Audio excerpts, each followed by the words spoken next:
Well, hello everyone, and thank you for listening to Radio Toni. I'm your host, Toni Lontis.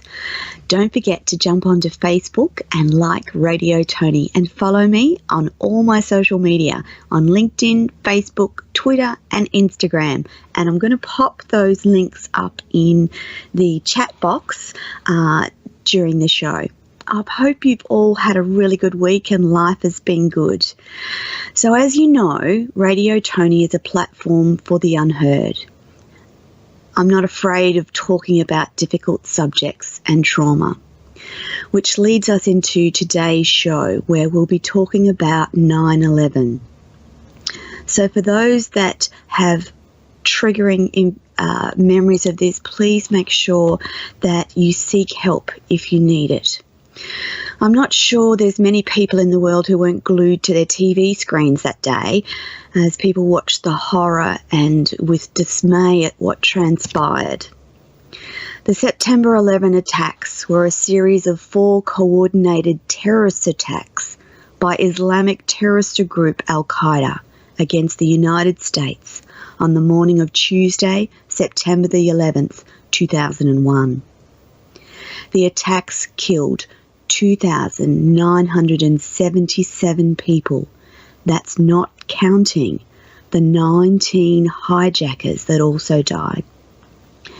Over 6,000 others were injured, and the attack caused at least $10 billion damage in infrastructure and property. Additionally, people have died of 9/11 related cancer and respiratory diseases in the months and years that followed. 4 passenger airlines operated by 2 major US passenger air carriers, United Airlines and American Airlines, all of which departed from airports in northeastern United States bound for San Francisco and Los Angeles. They were hijacked by 19 Al-Qaeda terrorists. 2 of the planes, American Airlines Flight 11 and United Airlines Flight 175, were crashed into the north and south towers, respectively, of the World Trade Center complex in Lower Manhattan. Within an hour and 42 minutes, both 110-story towers collapsed. Debris and resulting fires caused a partial or complete collapse of all the other buildings in the World Trade Center complex, including the 47-story 7 World Trade Central Tower, as well as significant damage to 10 other large surrounding structures. A third plane, American Airlines Flight 77, was crashed into the Pentagon in Arlington County, Virginia, which led to a partial collapse of the building's west side.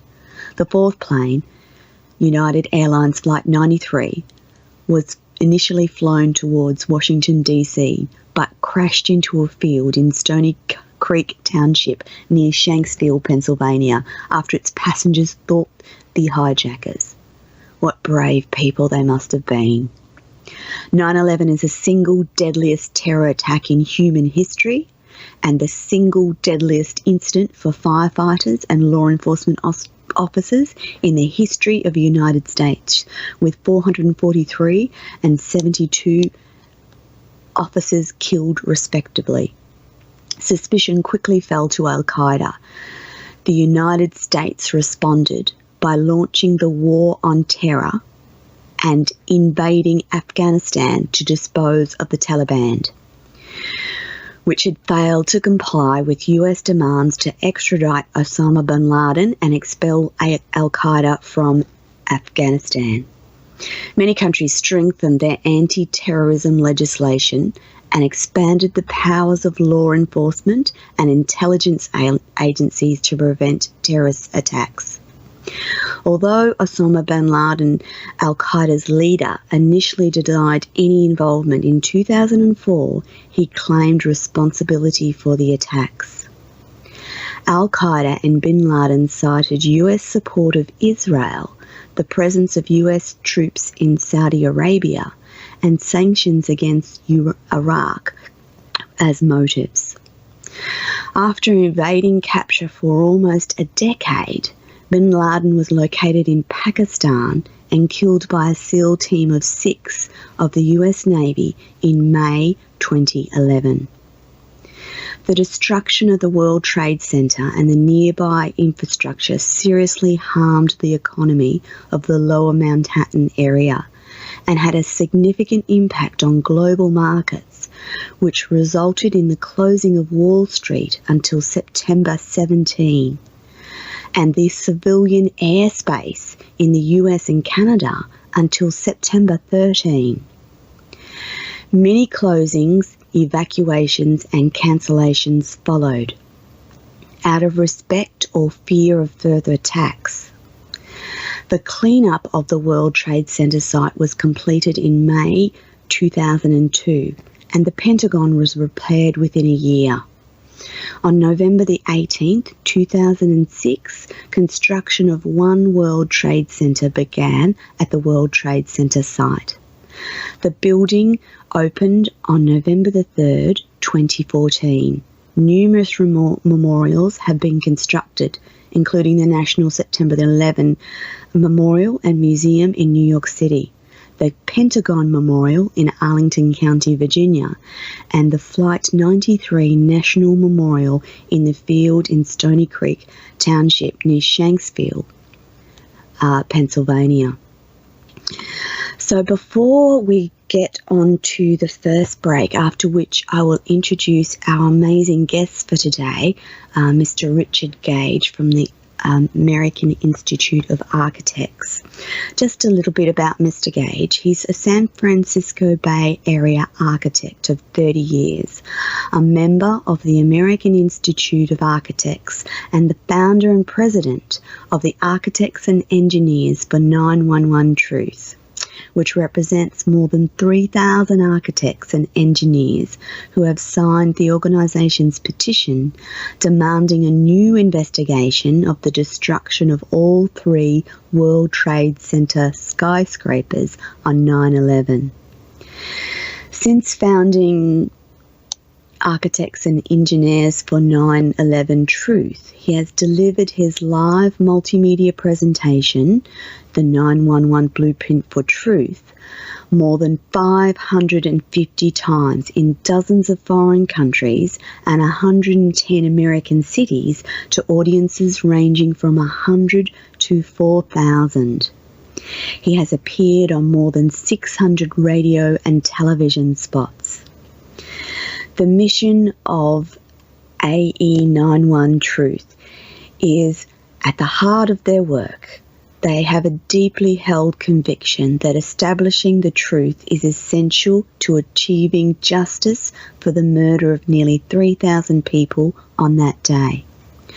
Furthermore, they believe that an honest public accounting of 9/11 is the only way to bring about genuine and lasting change to the system that enabled this atrocity to take place and for sweeping policies to be enacted in the aftermath.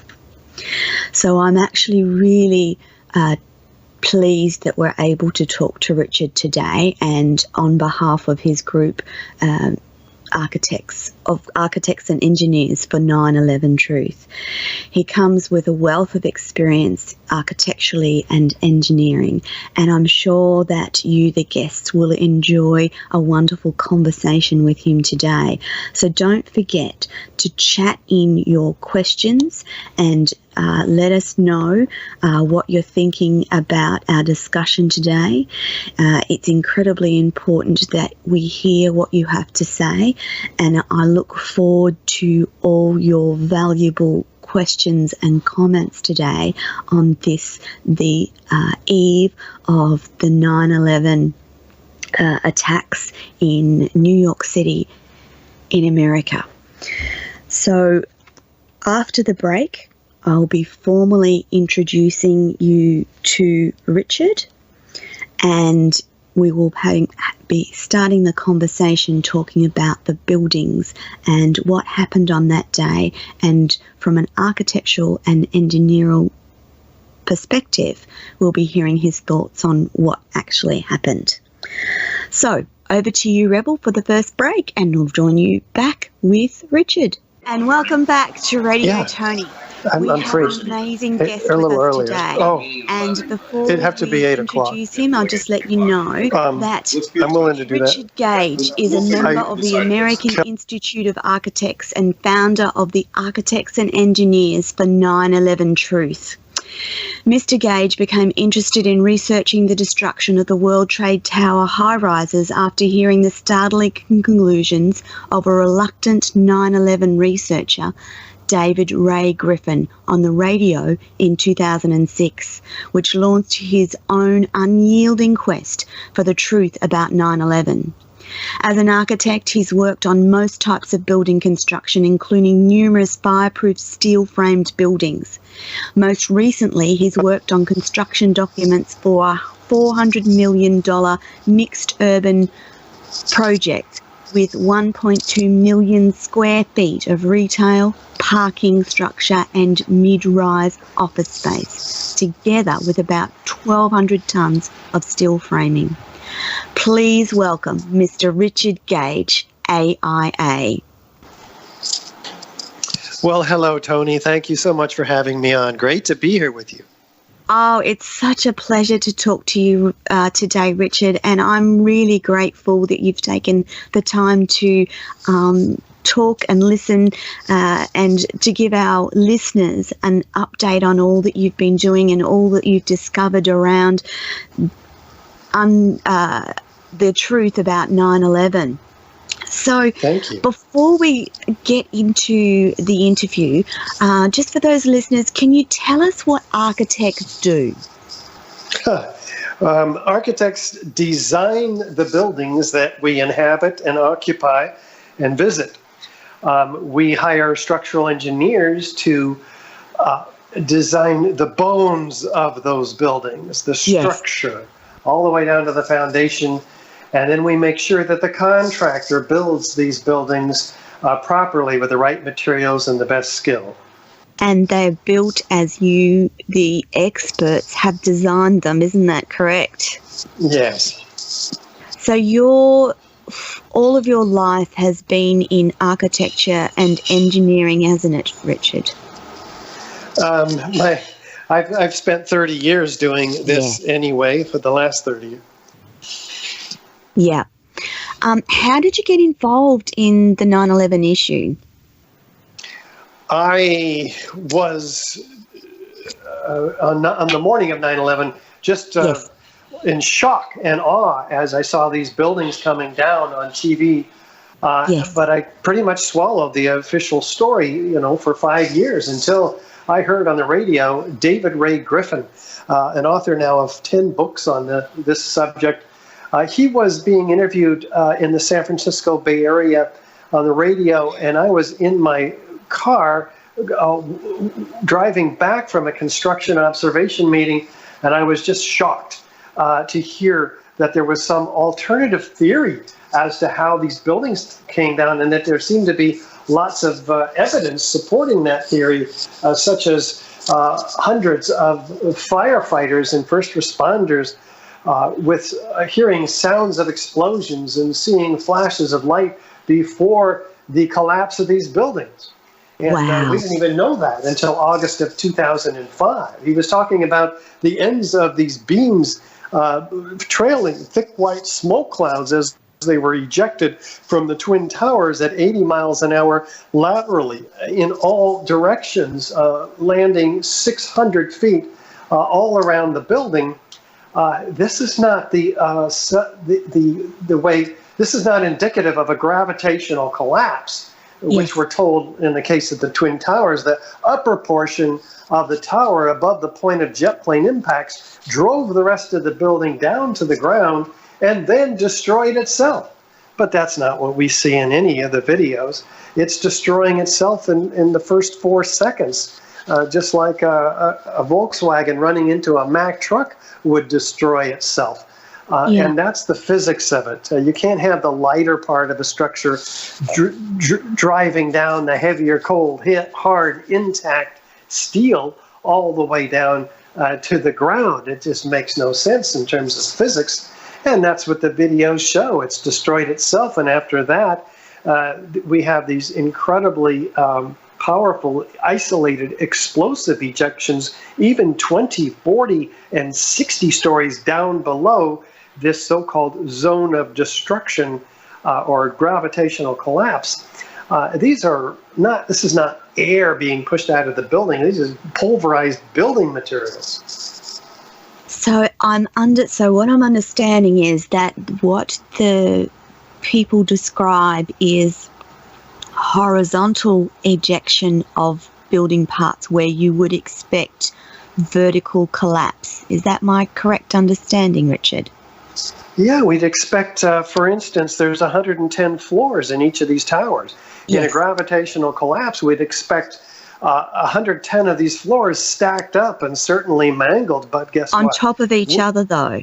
Yeah, like pancakes. Yes. But we don't see 50, we don't see 10, we don't even see one of these acre-sized floors stacked up anywhere. There's just a two-story pile of core columns and miscellaneous metal.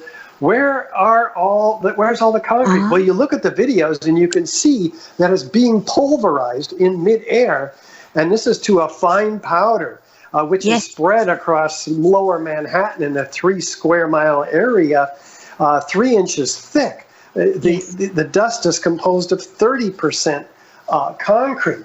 And so this is like almost an ash. These particles are 900 micron particles. So how did they get so pulverized? And by the way, if the concrete is spread out over 3 square miles, well beyond, obviously, the perimeter of the structure, what's crushing the structure? Well, it's not the concrete. It's not the steel. The steel has been sent out in a 1,400-foot diameter around each of these towers. And so the steel and the concrete are 2/3 the weight of these buildings. So what's left to crush the building? I mean, this is an amazing thing to think about. All there is, it's not people either, by the way. The people were pulverized along with everything else inside the building. There's no file cabinets out of maybe 10,000. They're not found. There's just one piece of a small file cabinet that's ever been found. And the people are, there's only 300 whole bodies found. 6,000 pieces of bodies are small enough to fit into a test tube, and still more than 1,147, or exactly 1,147 people remain completely unaccounted for. Yes. Vaporized. So I want to, before we get into the detail of the individual buildings, Richard, I've got a comment from Oliver here who said there's a lot of conspiracy theories on this topic. And I actually just want to start from the get-go to say I don't actually consider this a conspiracy theory, because there is science behind your drive for the truth, isn't there, Richard? Oh, there is, and we've outlined it in our landmark DVD, 9/11 Explosive Evidence, Experts Speak Out.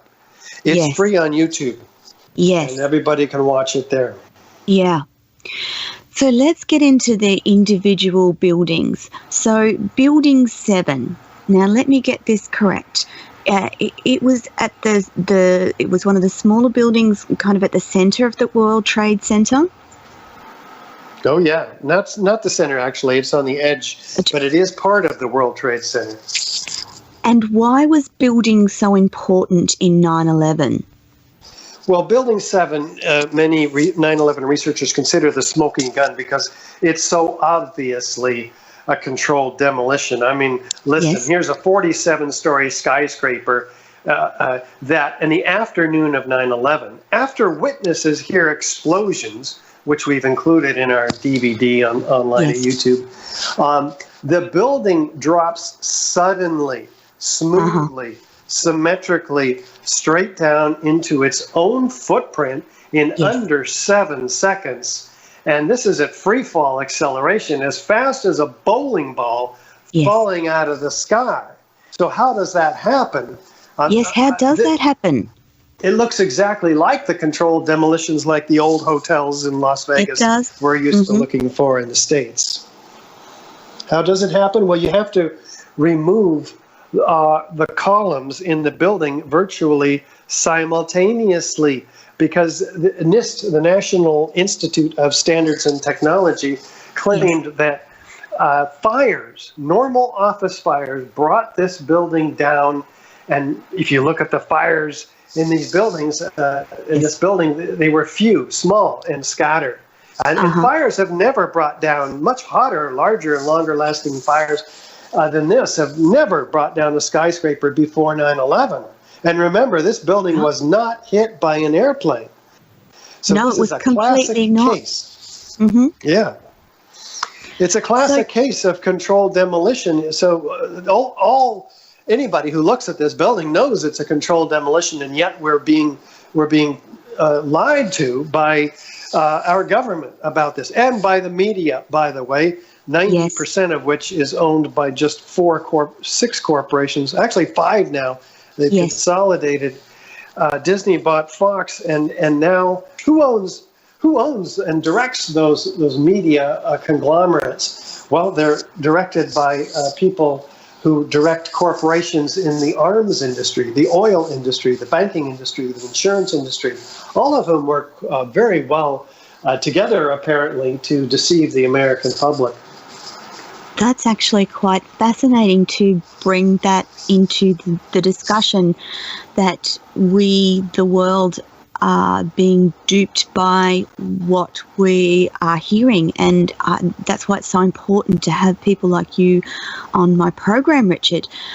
So I know from looking at the collapse of Building 7, it is so seamless and in fact does look exactly like a controlled demolition.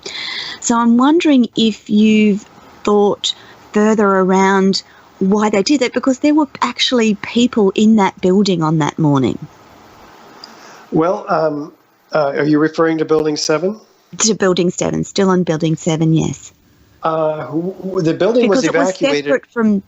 Because it's separate from the World Trade Centers that were hit by the planes.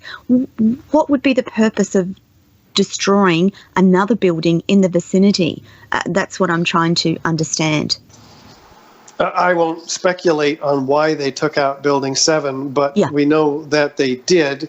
In terms of it being occupied, there were it was evacuated after the towers were hit by the planes, but before the planes came down. And we have Barry Jennings, who worked in the housing department, and Mayor Giuliani's attorney, Michael Hess, having gone up into the building, but the elevators didn't work, and they were just really curious what the hell went on here. And they got blown around in the building by explosions, and they had to be rescued by the firefighters. Wow. So this is, so the explosions in Building 7 before the towers came down.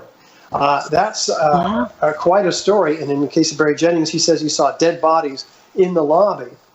So that's very fascinating testimony, because the official story says nobody died in Building 7. Wow.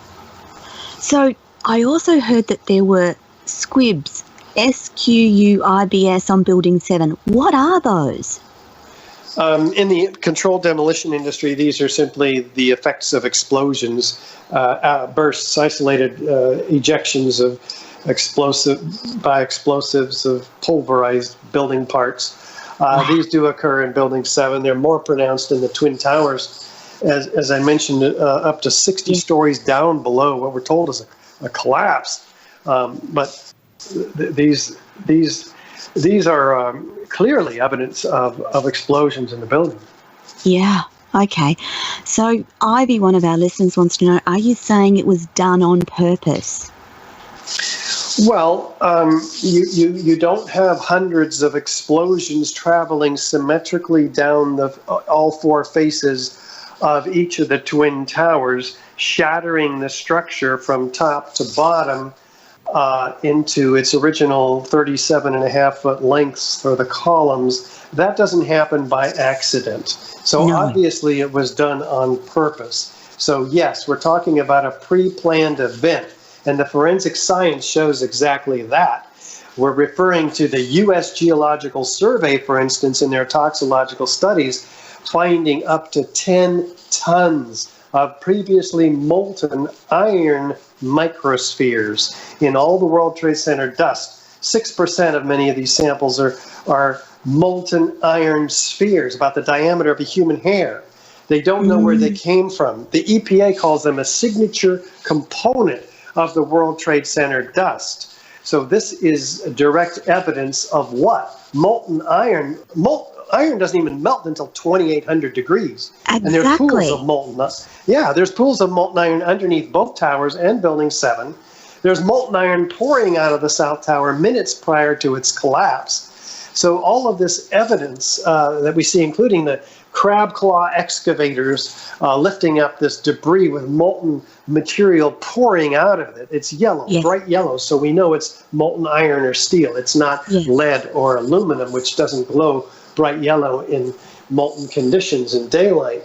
So we know that we have these temperatures. In fact, they're well documented by Bechtel, by the overflights of infrared thermal imaging from NASA. The structural engineer of the World Trade Center himself, Leslie Robertson, sees a river of steel flowing when he went down in the basements to try to observe what was going on. The first responders say it's flowing down the channel rails like lava from a volcano. Well, this exceeds 2,800 degrees. What can explain it? Well, the molten iron is the byproduct of thermite. Thermite is an incendiary used by the military to cut through steel like a hot knife through butter. So we have the evidence of thermite not only in all this example of molten iron microspheres, but documented also by FEMA. FEMA, in their Appendix C of their Building Performance Assessment Report that came out in 2002, has a metallurgical examination, and in it they describe the hot sulfur corrosion attack on the steel with silver dollar-sized holes in the steel. Its author, Jonathan Barnett, says the ends of the beams are partly evaporated in extraordinarily high temperatures. You know, what can cause that? It's not fire. And by the way, jet fuel doesn't cause it either. That was my next question. Yeah, jet fuel doesn't even burn 600 degrees according to its manufacturer in open air. It's basically kerosene. You know, it doesn't burn any hotter than desks and chairs. And so to melt the metal, you need that really, really high temperature. And the only way you get that high temperature is not from fire. Is that what you're saying, Richard? Yeah, fires, the hottest office fires can get to maybe 1,500 degrees. We're talking twice that amount of heat to create pools of molten steel and molten iron. Well, we wonder, what can create all this, which is evidence of thermite incendiaries? Is there evidence of unignited chips? Thermite. Well, a small team of scientists led by Niels Harrit in Copenhagen actually analyzes these samples also, because there's these red-gray chips that come up to a magnet, and they get real curious because paint doesn't do this. They zoom in and do X-ray energy dispersive spectroscopy and finds that these chips have iron oxide and aluminum powder in them. Well, that's curious, because that's the ingredients of thermite in these chips that are about 1/16 of an inch long on average, that amount to about 10 tons, once again, of this material by extrapolation throughout the World Trade Center dust. So my gosh, they get real curious, zoom in 40,000 times with an electron microscope and find that these materials, these particles, iron oxide rhomboidal-shaped crystals and aluminum platelets are in there, and these are the ingredients of thermite, but they're 1,000 times smaller than the diameter of a human hair.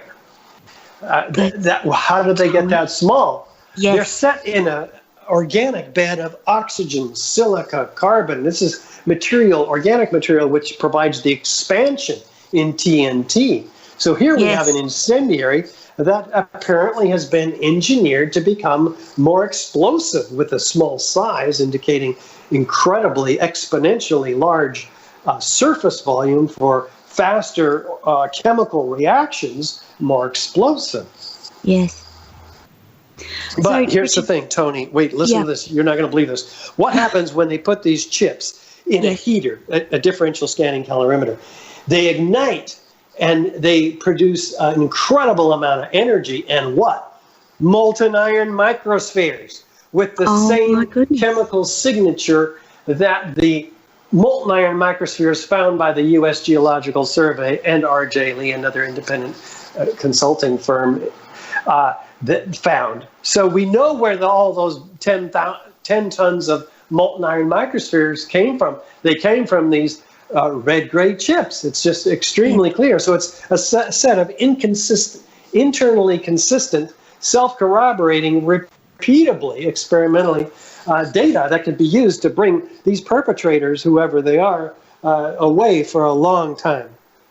So I've got a couple of questions from our listeners, Richard. So Leo is wondering, is this fact or more fiction that we're talking about? Well, I would suggest that scientifically the evidence is quite clear, isn't it, Richard?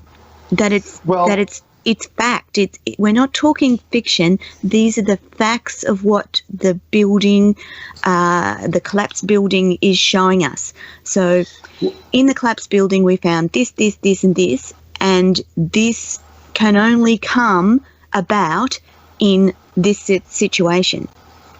We would like to believe that this is fiction because I would like to go back to practicing architecture myself. But I've been doing this full time now for a number of years because I'm compelled. We've been lied to at an incredibly incredibly huge lie in the crime of the century. And this set of researchers who documented these red-gray chips, for instance, they put it in a peer-reviewed paper in the Bentham Open Chemical Physics Journal. This is 25 pages that is scientifically verified and provable, and it has not been contested in the peer-reviewed sense. That's how you can test somebody's theory scientifically. You don't just say, hey, those are paint. Well, paint doesn't have these exotic properties. Yeah. So for our listeners, anything that is published in a respected scientific journal that is read and investigated by the top people in that area and reviewed, if it stands up in that arena, then it's generally given that it's fact and not fiction. So we're talking about facts here, listeners. And Richard James wants to know, so was this built into the construction or was it planted? A really good question, James. Over to you, Richard. Well, the construction of the towers was completed in about 1973, so explosives and incendiaries don't last that long. So, no, it wouldn't have been that. In addition, we have, interestingly enough, in the 9 months prior to 9/11, we have the largest elevator modernization going on in history in the Trade Center towers. This is documented in Elevator World of March of 2001. Ace Elevator had this contract. They came out of nowhere, by the way, to get this contract because Otis Elevator had put in these elevators and it had been maintaining them up till this time. And Ace Elevator all of a sudden absconded, I guess, with this contract. It was a controversy. But they had 85 employees in the building at the time that the towers were hit by the planes, and they fled. They didn't stick around and help the firefighters. This is what they do normally. Okay. So it's quite a scandal. I mean, it needs to be investigated. So has anyone talked to those employees? There are researchers who have contacted the let's put it this way. The owners of these buildings, they went bankrupt right after 9/11 also. I'm sure they did. But they reorganized, and there's some shady characters involved in these companies. And the researcher didn't want to go public with his name and in terms of what he found. But he's releasing that to the group of attorneys who have submitted to the U.S. Attorney a petition for a special grand jury to investigate all of these matters that we've been discussing today. And the U.S. Attorney of Manhattan has written back and said, we will comply with the law requiring us to demand a new investigation, to impanel a special grand jury. So that's very exciting. So we expect it to be called as expert witnesses to these grand jurors. The more that I read and understand about the whole 9/11 attacks, the more dismayed I feel about what happened on that day. And I'm sure that you have been quite impacted by what you've discovered, Richard, and the duplicity and secrecy surrounding all that happened on that day. Is that fair to say? Yes. So let me just clarify, there hasn't been an official investigation into the collapse of Building 7, is that correct? Well, there has. The official investigation tasked NIST, the National Institute of Standards and Technology, to explain to the American people the collapse of all three of these buildings. So it was grouped with the other buildings and not just by itself? No, they were separated and created separate reports. They started with the Twin Towers, which was $20 million they got to study these, and created 10,000 pages of obfuscation, which includes none of the evidence, including the evidence of 156 first responders seeing explosions, hearing explosions being blown around. Exactly. How does that happen? Well, you put somebody in charge of the whole thing like Sham Sunder, structural engineer, and you give him an unlimited budget, basically, and tell him that you want him to find that fire brought these buildings down. And that's exactly what he does and did. And he used a computer model, in the case of Building 7, to, quote, prove the initiation of collapse theory they had, where on the 13th floor they claimed these hot fires, which weren't even there for an hour and a half before the building collapsed. The photos show these fires had moved on. And yet they claim that they were hanging around this area for an hour and a half, heating up these beams, which expanded and pushed this girder off of its seat on this column 79. Floor 13 then falls on 12 and so on for 9 floors. And then this column 79 buckles and the instability travels upward and then across the building laterally until the whole building is basically empty. And then we see the overall collapse, as your listeners can see when they go to YouTube and just search Building 7 collapse. Yes. So that whole thing is based on about 17 assumptions, most of which have been proven wrong in a major university study that just came out last week from the University of Alaska. Professor Leroy Halsey, in fact, he and his team of PhD researchers found that the only way this building could have come down, and this is a 4-year, $300,000 study, right? It just came out. The only way this building could have come down like it did is not by fire. Fire couldn't have done it, but by the simultaneous removal of all columns within the building. And the only way you can do that is with TNT. Or thermite in this case, because the evidence shows thermite, in shaped cutter charges. I'm going to give us a quick break because I want to get into the World Trade Center buildings themselves when we come back. So I'm going to give you a short break. Listeners, we'll be back after the break and we'll talk to Richard extensively more about the Twin Towers. Over to you, Rebel. And welcome back to Radio Toni. You're listening to your host, Toni Lontis, today, and we're talking to the amazing Richard Gage about all things 9/11. And before the break, we had a wonderful question from Neville, who said, so how do you think this actually, who do you think actually did this? Now, I don't want you to speculate, Richard, because I know that you probably don't have the answer to this, but do you have some sort of thoughts on who did this and why? I have all kinds of thoughts. Yes. I have a desire to get to the truth about not only what happened, but who did it, so that we can put those away who are responsible for mass murder and treason. Yes. Now, this is obviously some sort of an inside group. None of us are naive about the capabilities needed for access to three of the most highly secure buildings outside the Pentagon. Correct. So we're talking about those who controlled the security. Yes. We certainly need an investigation into the security company, which had a security contract, curiously enough, up until the day after 9/11. Maybe that's a coincidence. But we also want an investigation of the owner of the World Trade Center, which was taken from the Port Authority of New York and New Jersey, a public entity. And 6 weeks prior to 9/11, Larry Silverstein acquired the property in a deal in which he only had to put up $15 million of his own money, leveraging that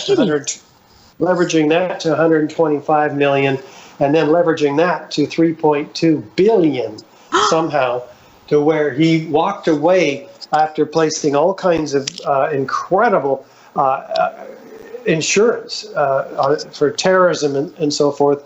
He walked away with $5.68 billion. That's fascinating. And that happened 6 weeks before the incident. Yeah. That is fascinating in itself. It is, yeah. And the elevator modernization was going on the 9 months prior to 9/11, which could have given access to an undercover group, black operations, which would give them access from the elevator shafts to all the core columns and beams in this building, both buildings. Okay, all right. So I want to get into this in our next segment to talk about the actual World Trade Centers. And I believe that, again, the buildings did not behave in the way you as an architect and an engineer would think that they should behave, having been hit by planes. Is that correct? Yeah, the buildings come down, straight down, virtually, all three of them, at virtually free fall acceleration, meaning no resistance from any of the columns. And there were hundreds and hundreds of these columns supporting the building, and they're three times stronger than they need to be. So we would have expected no collapse. In fact, that's why the firefighters go in to skyscrapers routinely without thought of the building collapsing. And because they're engineered so that those columns remain upright and the building maintains its integrity. Is that correct? Yes, and they do that by adding fireproofing to the steel columns to keep them from ever getting to the 1,200 degree Fahrenheit temperature, which they can lose half their strength and begin to sag. But they don't melt. No steel does not ever melt in a fire. It takes an incredible blast furnace technology to begin to melt steel. But again, thermite is what we're talking about here. That's what the evidence reveals. Yes, and we're going on evidence. This is not some far-flung, silly conspiracy. This is evidence observed by educated men and women who have scientifically proven that this whole attack was not as it seems, based on evidence. And for my listeners, that's the difference. We're talking to science and evidence-based people today and their findings. This is not, again, I want to highlight that it's not a baseless conspiracy theory, because there's so many very intelligent human beings who've said this is not right. And that's correct, isn't it, Richard? Yes, and there's 3,000 architects and engineers that I represent who are demanding a new investigation. By the way, Toni, if 3,000 architects and engineers signed a statement that said to you that your house was in danger of collapse, would you listen to them? Absolutely, without a doubt. I mean, this is a lot more important than your house. This Definitely. is our country we're talking Yes. about. And it's really a worldwide phenomenon. I'm sure Australians suffered a similar set of infringements upon their personal liberties after 9/11 in the name of protecting our freedoms. Absolutely. Yeah. And without all of the things that have been found to happen in the Twin Towers, it's the ramifications to the world of travel and our freedom. That's what's essentially underpins what happened on that day. And we were all impacted by those things without knowing all of what we're talking about today. So, Richard, about the Twin Towers, can you talk us through the structure of the Twin Towers? And then we want to go on. Then I want to go back into that jet fuel melting steel scenario that doesn't fit with what happened.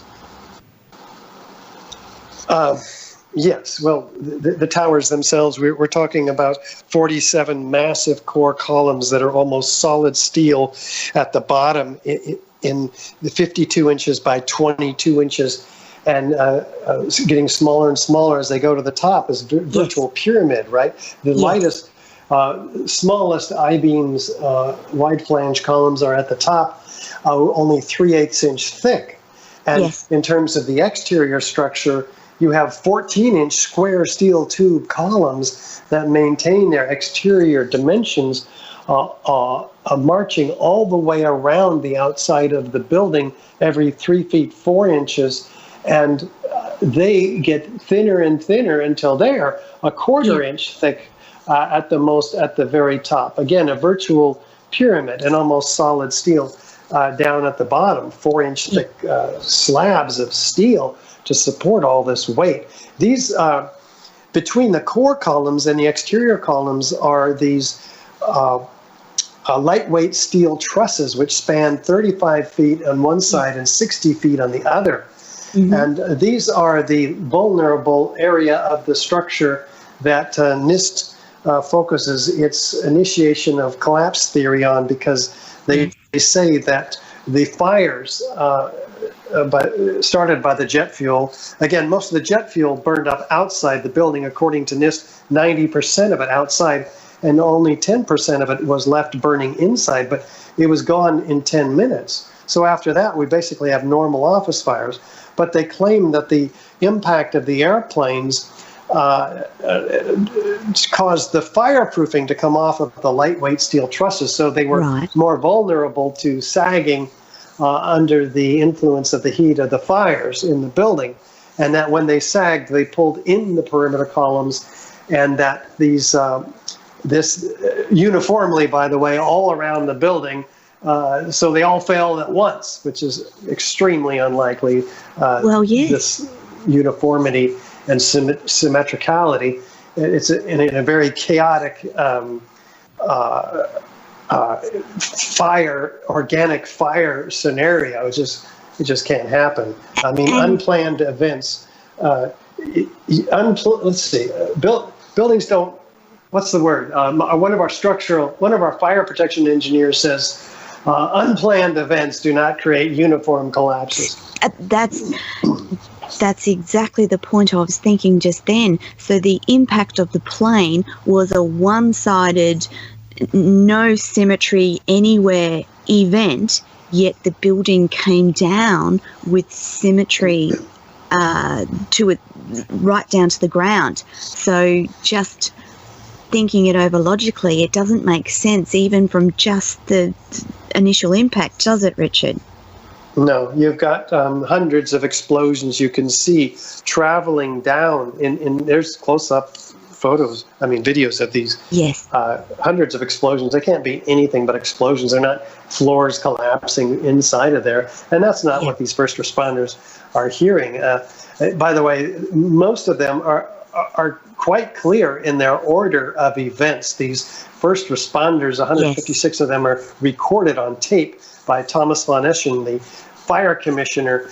He says this is within a month after, before they became reshaped by a collective memory.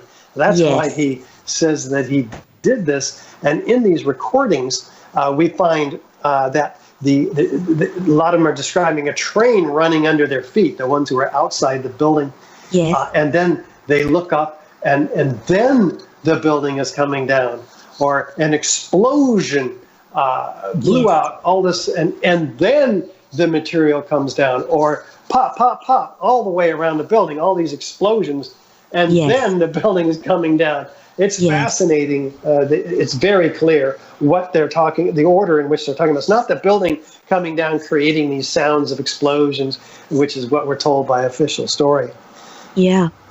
And those interviews were conducted really close after the event itself. Are they publicly available, Richard? Do you know? Yes. Just Google Oral Histories, New York Times, 9/11. Oral Histories, New York Times. Excellent. This is a fascinating subject for me. The better point to go to is the work of Graham McQueen, called quote 156 Witnesses of Explosions. That pulls all of the explosions witnesses together.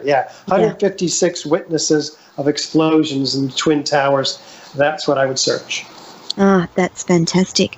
Richard, Evie wants to know, okay, so what I'm hearing you saying, they knew there was an issue with these buildings beforehand, so to justify war and population control, this was set up. I'll let you answer that, Richard. I'm not sure that that's quite what we're saying, but I'll let you answer that, Richard. Yeah. What's the motive to in a false flag operation, of which this is one in a long line of examples, where a country attacks itself, usually military, and then blames it on somebody else, some other country, and uses that as an excuse to attack them. This is how World War I was started, with the sinking of the Lusitania. World War II with a provocation of the Japanese, when we knew that they were coming before they came to Pearl Harbor. Well-documented historical truth. And the sinking of the Maine in starting the Spanish American War, and the Vietnam War was started with the false flag operation that's admitted to by Secretary McNamara after the fact, after 56,000 Americans were killed in Vietnam. The Gulf of Tonkin incident, he said, never happened. Those are false flag events. They get us into wars. So what war did we get into as a result of 9/11? Well, I think we dragged you in with us.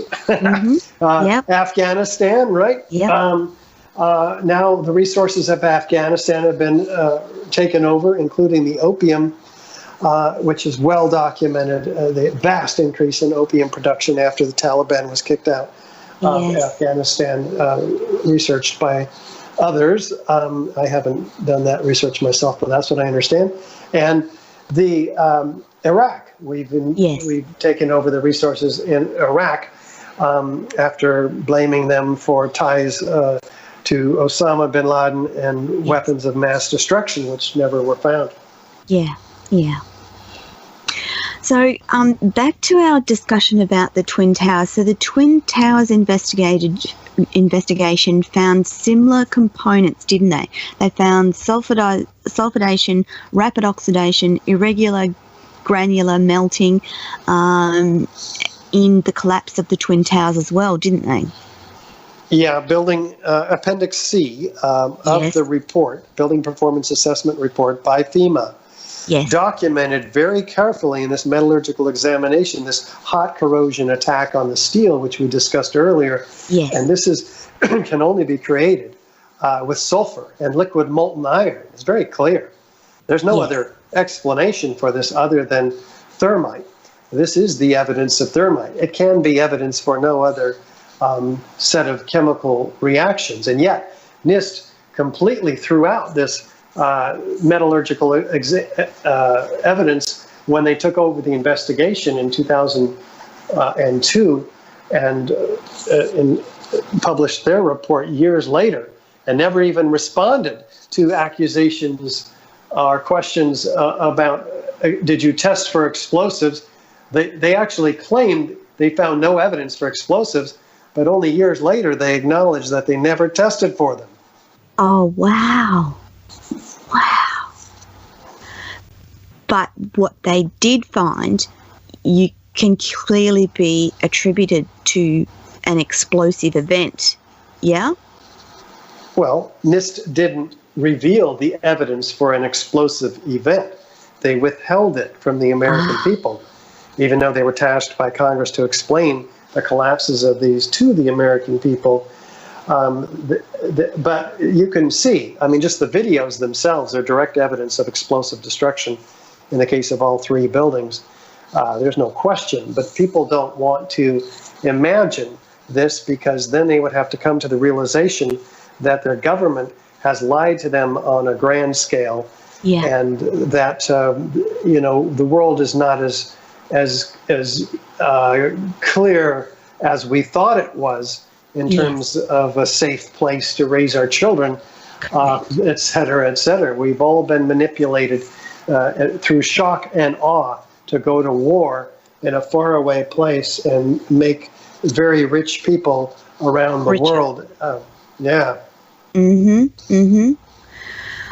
With the Twin Towers, I also read that their concrete floors completely disappeared. They were like pulverized. Is that true? Yeah, we discussed in mid-air the complete pulverization of the concrete. You can see it in all the videos. And this is where 90,000 tons of concrete in each of these buildings is drifted over a 3 square mile area in a blanket 3 inches thick. And what does that concrete dust include? The evidence of thermite incendiaries, both ignited and unignited. Ignited evidence in terms of the 10 tons of previously molten iron microspheres, and unignited in terms of the unreacted red-gray chips that we discussed that are documented in the peer-reviewed paper. Yeah. So just to confirm, those pulverized concrete floors, in any other situation, they would collapse in partial or their entirety. They would not be pulverized. That's my understanding. We wouldn't expect in a gravitational collapse that all the concrete would be powdered.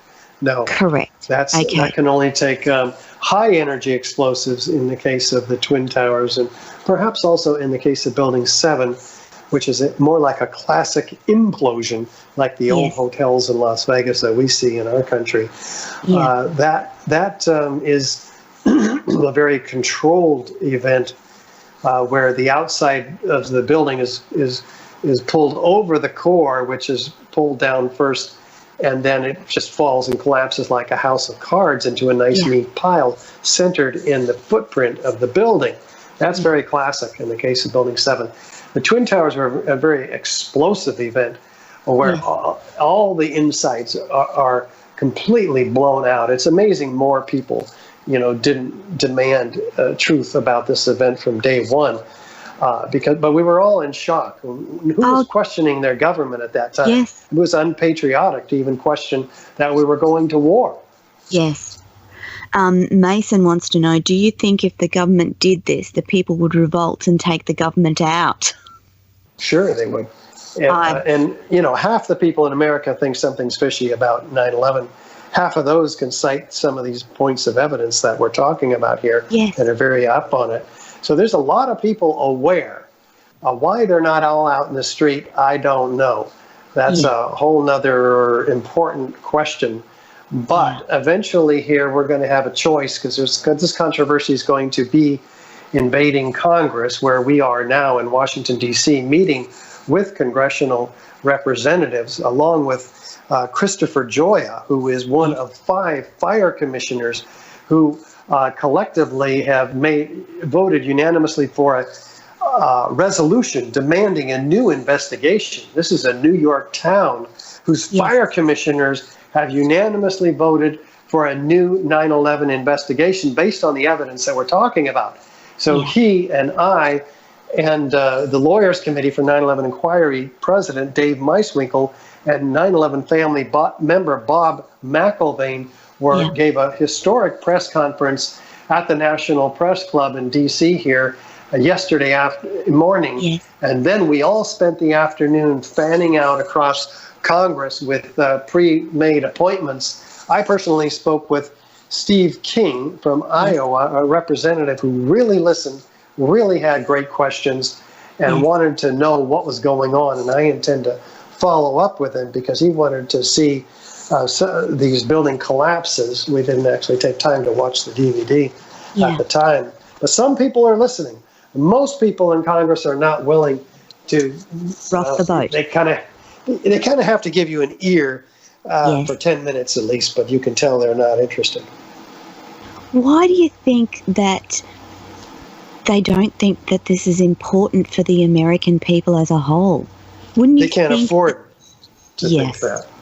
They can't afford to imagine that what we're saying could be true, because what would that mean? That would mean that up was down and down was up. You can't trust your government. This is like, you know, imagine in a dysfunctional family, that say with incest. You can't just, the daughter or son, the victim can't rise up and just challenge as if they somehow all of a sudden have power. They and we have been programmed into submission through unconscious mechanisms in our media and other places, through shock and awe violence such as we experienced on 9/11. We need an authority figure in our life that we can trust. A child needs a father and mother to be, it's basically God to them. If there's anything wrong with that system, that family system, then they are going to take that shame upon themselves and generally not act out against the family system with it, not till they regain some of their power. Well, that's what Americans are doing now.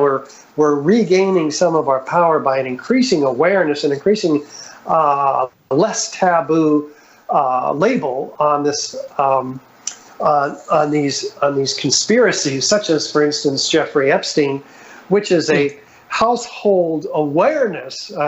Households across America and hopefully around the world are completely disbelieve the official story.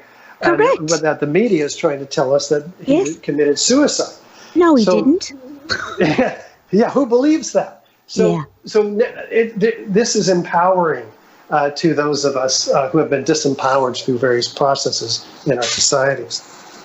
And again, it's so important to have these discussions live on radio where people can actually listen and make their own thoughts, decisions, and go from there. So Mason has a lovely comment again. If in fact the government did this to their own people, not many are going to speak up, because you know what the government is capable of. They will shut you up and make you go away.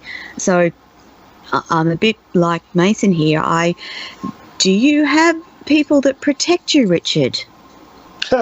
No, I try to protect myself, and I rely on God to watch over me. I haven't had, though, any threats. So I've been doing this for 12 years, and they've left me alone for now. So good. But even, in the face of danger, what are we going to do? Just hide?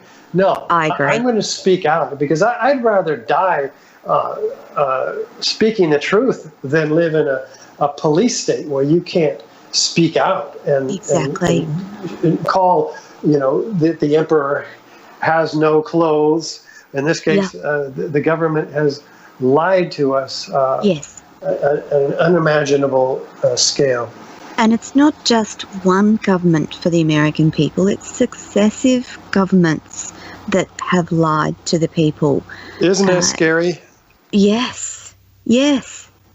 That in itself is, you would think that someone would have the nous to say, this is not okay. So many American people were murdered in the first instance, and there are thousands of people impacted and affected, and it's had a global impact. It's not good enough to hide behind an official story that doesn't make sense to those of us that are thinking about it. So the official story with the jet planes and the fires was what we were confronted with initially. And my understanding is that the jet plane fires in themselves were never enough to collapse those buildings. Is that correct, Richard? Well, yeah. Yes, we're just talking about kerosene here. Yes. Again, it only burns 600 degrees according to its manufacturer, and most of it burned up outside the building, 90% of it, according to the official story. Yeah. So, yeah, there's just after that we have normal office fires. Well, office fires have never, ever brought down a skyscraper. So, yeah, no way. Yeah. So there's no instances across the whole world where an office fire has brought down a building. None. No, not before 9/11. Yeah, no, but that's a powerful piece of information in itself, isn't it, to consider? Yeah, absolutely. So I want to talk a little bit about the National Institute of Standards and Technology.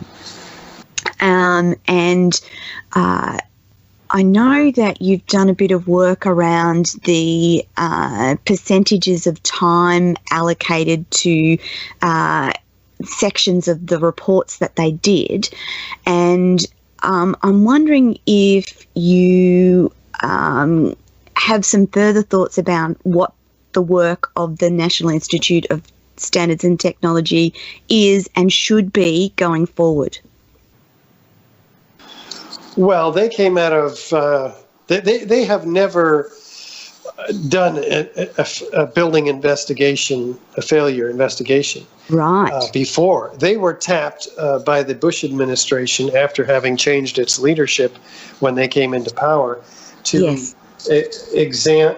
analyze these building collapses. They're an agency under the Commerce Department, which is typically responsible for standards and helping commerce proceed. So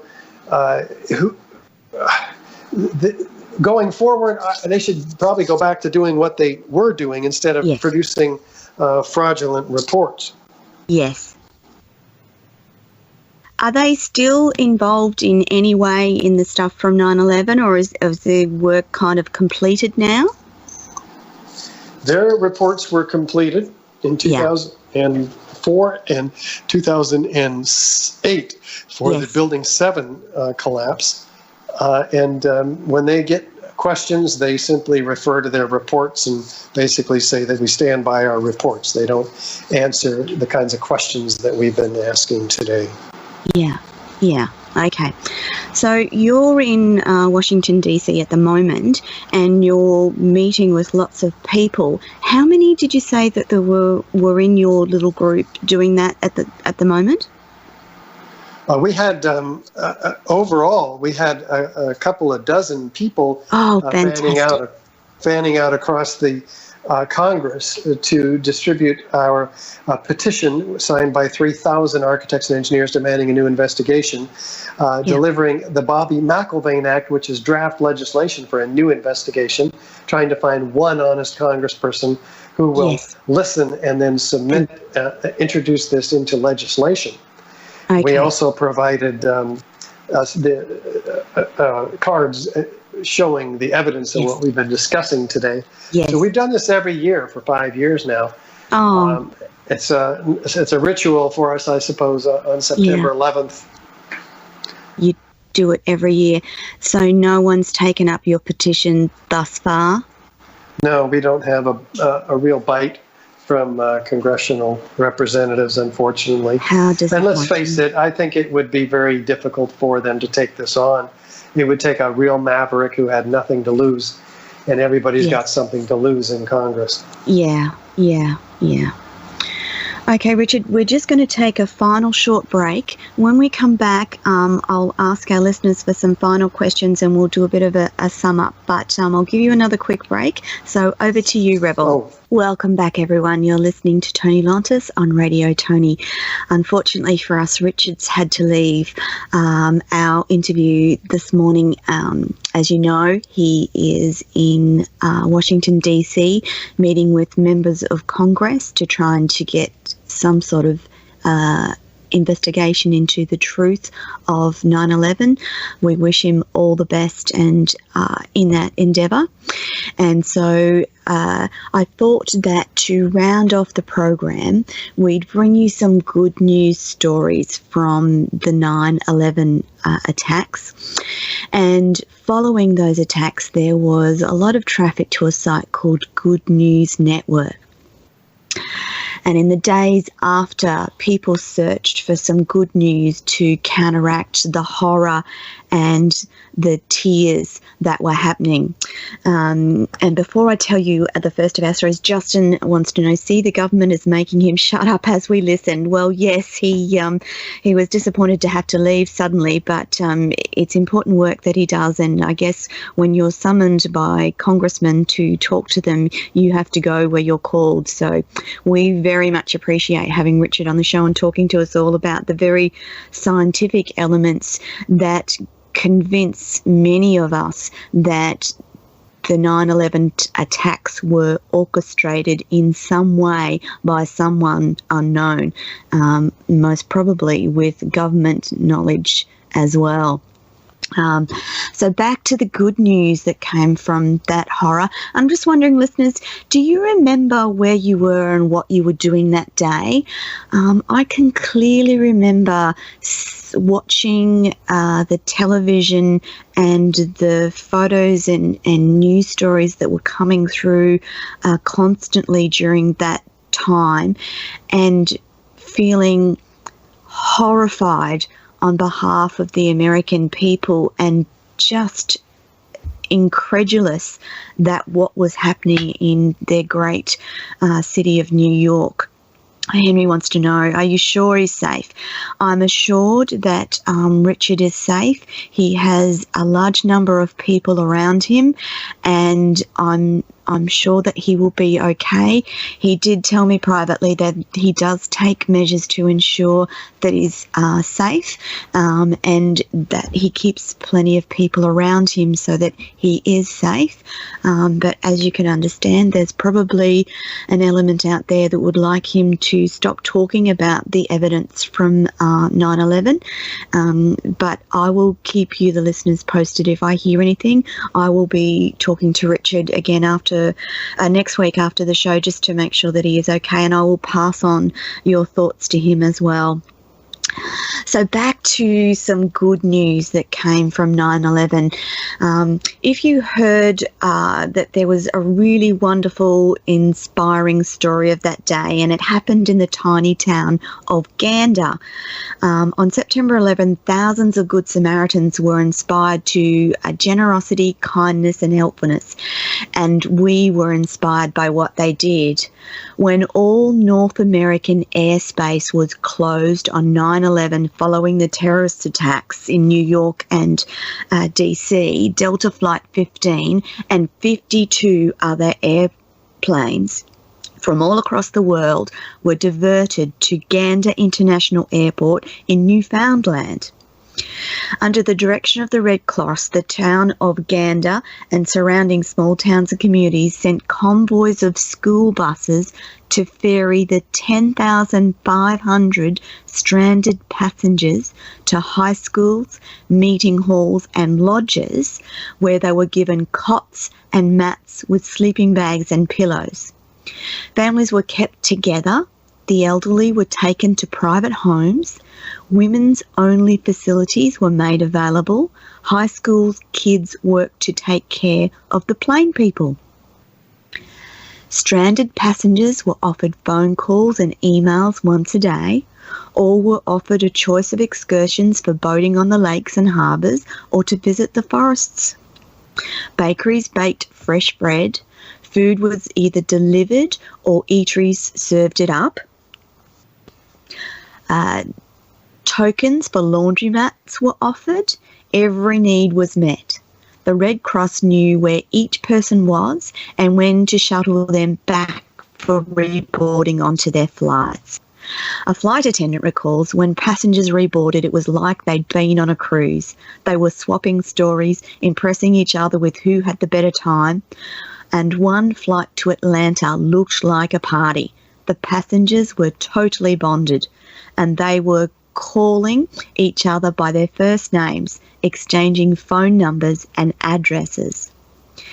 Then one of our business passengers stood up and stated that he would like to do something for the town of Lewisport, 30 miles east of Gander, where several hundred people stayed. He wanted to set up a trust fund under the name Delta 15 to provide college scholarships for the high school students. He asked for donations, and when the paper came back with names, phone numbers and addresses, it totaled $14,500. The gentleman, who was a Virginia doctor, said he would ask Delta headquarters to donate, and he promised to match each donation and start the fund's administration. The choreographed care the Red Cross provided for the 10,000-odd stranded airline travellers reported was a plan some 40 years old, constructed in case of a nuclear attack against New York City. In the days that followed 9/11, Americans were in a shock and grieving. And this was one of those wonderful good news stories that came out of that time. And just to our wonderful listeners now, Nancy says, yes, who could forget? I certainly couldn't, Nancy. Sol said, I remember where I was when it happened, but nothing after that. Sol, I've heard lots of people say that they remember exactly where they were and remember watching, pardon me, the whole day, but not remembering much after the day. And it's often the case when we see something so traumatic or experience something so profound that we don't actually remember what happened for the rest of the day. Paddy said she remembers part of that day. Frances said she remembers most of the day. And Kelly said that was a hard day for most of us. I'm sure that many people have memories of that day that were not good. And why I think that to finish off this show today, I'm going to tell you another wonderful story that came out of 9/11 so that we finish the program on a positive note, to show that positivity always comes out of trauma. So in the distant shores of Iran, incidentally, the then President Mohammad Khatami condemned the attacks. Ireland and Israel held full national days of mourning, and the Afghan Taliban issued a statement to American children saying, Afghanistan feels your pain. Pretty unusual considering what it turned out that their involvement would be. One of the most touching reactions came from a destitute Kenyan boy turned Stanford student who rallied his Maasai tribe to offer its most precious gift to America in time of her grief. Early that year, Kimlili, a US-educated doctor and Maasai warrior, had been in New York City, and the events of 9/11 touched him deeply. He had to figure out a way to help the country that had given him so much. After telling the tribal leaders the story of the World Trade Center, it so moved them that they agreed to donate a living gift of cows.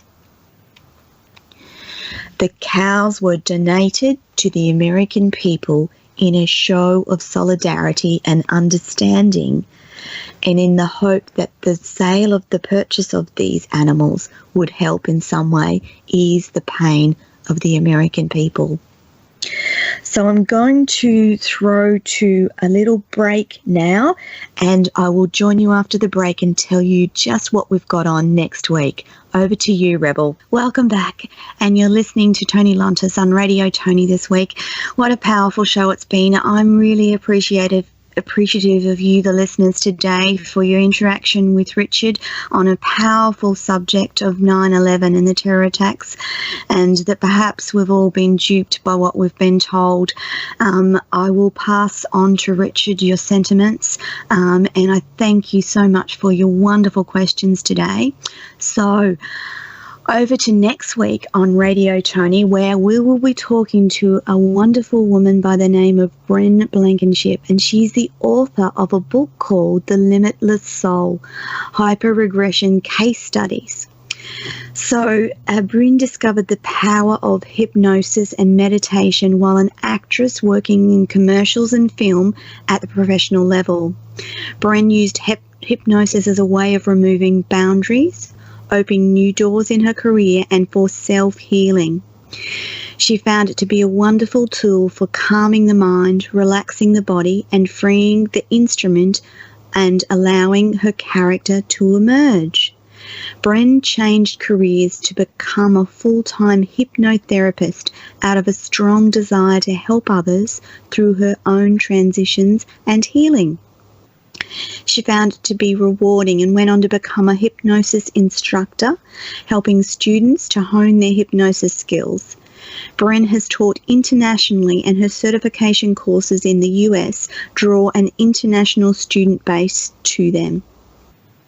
Her book talks about numerous past life, afterlife, and future life case studies, and invites you to explore the many aspects of the soul's existence. These narratives show us that life is not a random series of events, and can be used to gain insight into where your soul's future, while exploring earthly lessons for your current information. So I'm sure that next week Bren will be another amazing guest on Radio Toni, and I wanted to close out the day with a wonderful story from Good News Week, because I like to end on powerfully good stories. And this story comes to us regarding the acts of a group of firefighters, and it's particularly important to talk about firefighters today. It isn't easy to roll a trolley through a forest, but that's exactly what a team of firefighters did for a hospice patient who wanted to visit the great outdoors for one last time. For years, Edward Reese had been an avid park ranger who longed for greenery of Washington. Unfortunately, the self-proclaimed nature lover also suffered from multiple sclerosis. The disease forced him to spend several of his final years locked up inside and not in the great outdoors. His final years were spent in hospice care. During his stay at Evergreen Health Hospice in Kirkland, the 62-year-old patient had been unable to go outside when he confessed to hospice staffer that he wished he could take one last trip to one of his beloved local parks. The staffers immediately jumped into action so they could grant Reed's wish. After calling the Strongholm County Fire District and recruiting the help of several volunteer firefighters, Reed was taken on a peaceful voyage through Meadowdale Beach Park in Edmonds. For 3 hours, the firefighters carried Reed and his trolley through the forest. They would periodically stop at creeks and clearings so Reed could take in the scenery. They even collected cedar branches so the ex-park ranger could smell them. The wheels of the trolley were like a shopping cart with very small wheels on the trail, and it was incredibly difficult with those running along the trails. And it was like a hiking trail. And they would stop every so often to stop and listen. There were hospice staffers that went on the journey as well, and they remarked that he was smiling the whole time. And he was saying that he was so happy and so incredibly grateful for the gift of this journey through the forest. As fate would have it, Reed passed away shortly after his outing, but his caregivers hope that his story will help others to appreciate the emotional fulfillment of hospice care. People sometimes think that working in hospice care is depressing, but it's not. This story demonstrates the depths of the rewards that caring for the dying can bring. And it also demonstrates the depths of compassion that firefighters have the capacity to feel. And on the anniversary of 9/11, where so many police officers and firefighters were killed or hurt or traumatized in the 9/11 terror attacks, it's important to remember what a valuable service they provide. And besides firefighting and protecting people, they also do volunteer things such as this patient journey through the forest. And it's important to remember how important volunteers are in our society, and particularly when we're struck by trauma. I also wanted to remind you all today that I really appreciate each of you that listen, and please don't forget that you are free to contact me anytime that you want via my email, which is tonilontisauthor@gmail.com. That's TONILONTISAUthor@gmail.com. And feel free to contact and email me about anything that you'd like to hear on the show, or if you're concerned about anything, or you'd like more information about a guest that you've heard on the show and you didn't quite get their details while we spoke. I love to hear from you and know your thoughts, even if you're just wanting to let me know about what you're going through in your life. I'd love to hear from you. So you all realise that the chat box on the show is available for you to comment and question away. And I'm also open to you commenting and questioning on any of my social media. So Radio Toni has its own Facebook page, and you simply search for Radio Toni, Toni, not Y, and you can contact me directly via Facebook. You can talk to me on LinkedIn, and I've put my LinkedIn profile in the chat box at the beginning of the show. I'm on Twitter, Facebook, and also Instagram, and I love to hear from you, the listeners, and hear what your thoughts are. And I appreciate very much your comments and commentary, and appreciate your interaction with me on the show. So I hope that you'll join me next week when we talk to our hypnosis expert, and I'm sure I will be asking her on how her hypnotic techniques work in recovery from trauma. And for those of you that are interested in hypnosis and recovery from trauma, I'm sure it will be a wonderful show. Thank you once again for listening to me on Radio Toni, and I look forward to having your company with me again next week.